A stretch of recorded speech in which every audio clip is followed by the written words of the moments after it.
बच्चों, तो आज हम लाए हैं कक्षा 7 के विज्ञान विषय का पादपों में पोषण का दूसरा पार्ट। ठीक है, तो इसमें हम क्या देखिएगा पढ़ेंगे, तो इसमें हम पढ़ेंगे कि जो हमने यहाँ पे ऊपर पढ़ा था कि प्रकाश संश्लेषण पादपों में खाद्य संश्लेषण का प्रक्रम, तो यहाँ तक तो हमने पढ़ लिया था यहाँ तक।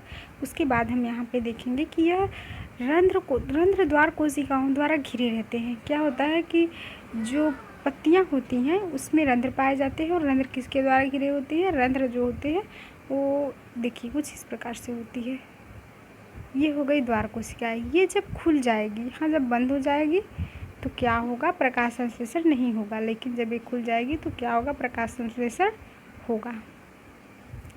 तो जल एवं खनिज वाहिकाओं द्वारा पत्तियों तक पहुँचाए जाते हैं। यह वाहिकाएँ नली के समान होती हैं तथा जड़ तना शाखाओं एवं पत्तियों तक फैली होती हैं। पोषकों को पत्तियों तक पहुँचाने के लिए ये वाहिकाएँ एक सतत मार्ग बनाती हैं। पादपों में पदार्थों के परिवहन के विषय में आप अध्याय 11 में विस्तृत रूप से पढ़ेंगे।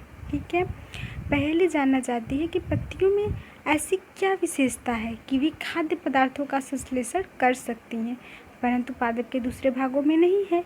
तो पहली क्या जानना चाहती है, सोचती है कि भाई पत्ती जो हो गया, ये हमारा पर्टिकुलर एक पत्ती हो गया। ठीक है, इसमें ऐसा क्या चीज़ है जो इस पौधे के यहाँ या फिर विभिन्न भागों में नहीं है। ठीक है, तो क्या पत्तियों में क्या पाया जाता है, क्लोरोफिल। ठीक है, हरित लवक पाया जाता है जो कि सभी भागों में नहीं पाया जाता। तो पत्तियों में एक देखिए यहाँ पे लिखा भी है कि पत्तियों में क्या होता है, एक हरा रंग का वर्णक पाया जाता है जिसको क्लोरोफिल कहते हैं। क्लोरोफिल सूर्य के प्रकाश यानी कि सौर प्रकाश में को ऊर्जा ग्रहण करके पत्ती की सहायता करता है। इस ऊर्जा का उपयोग जल एवं कार्बन डाइऑक्साइड से खाद्य संश्लेषण में होता है, क्योंकि खाद्य संश्लेषण सूर्य के प्रकाश की उपस्थिति में होता है। ठीक है, इसलिए इसे प्रकाश संश्लेषण कहते हैं। अतः हमने देखा कि क्लोरोफिल सूर्य का प्रकाश कार्बन डाइऑक्साइड एवं जल प्रकाश संश्लेषण के लिए आवश्यक है। इस पृथ्वी पर यह एक अद्वितीय प्रक्रम है। पत्तियों द्वारा सौर ऊर्जा संग्रहित की जाती है तथा पादप में खाद्य के रूप में संचित हो जाती है। अतः सभी जीवों के लिए सूर्य ऊर्जा का चरम स्रोत है। क्या आप कल्पना कर सकते हैं कि प्रकाश संश्लेषण नहीं होगा तो क्या होगा? प्रकाश संश्लेषण न होने की स्थिति में खाद्य उपलब्ध नहीं होगा। जब पौधे खाद्य उपलब्ध नहीं करेंगे तो पौधे जीवित नहीं रहेंगे, जब पौधे ही नहीं रहेंगे तो मनुष्य भी नहीं रहेंगे।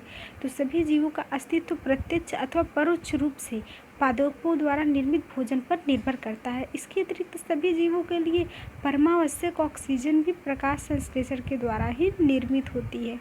प्रकाश संश्लेषण की अनुपस्थिति पर पृथ्वी पर जीवन काल की कल्पना करना भी संभव नहीं, असंभव है। ठीक है, प्रकाश संश्लेषण के दौरान पत्तियों की क्लोरोफिल युक्त कोशिकाएं, जो कि चित्र 1.2 में दिया गया। ठीक है, सूर्य के प्रकाश की उपस्थिति में कार्बन डाइऑक्साइड एवं जल से कार्बोहाइड्रेट का संश्लेषण करती है।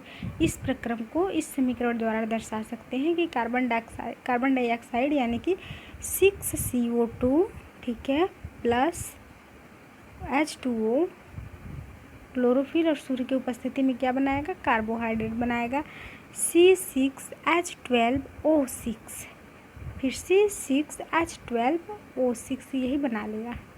ठीक है, इसका ये समीकरण है। इस प्रक्रम में ऑक्सीजन मुक्त होती है और कार्बोहाइड्रेट अंततः पत्तियों में स्टार्च के रूप में संचित हो जाते हैं।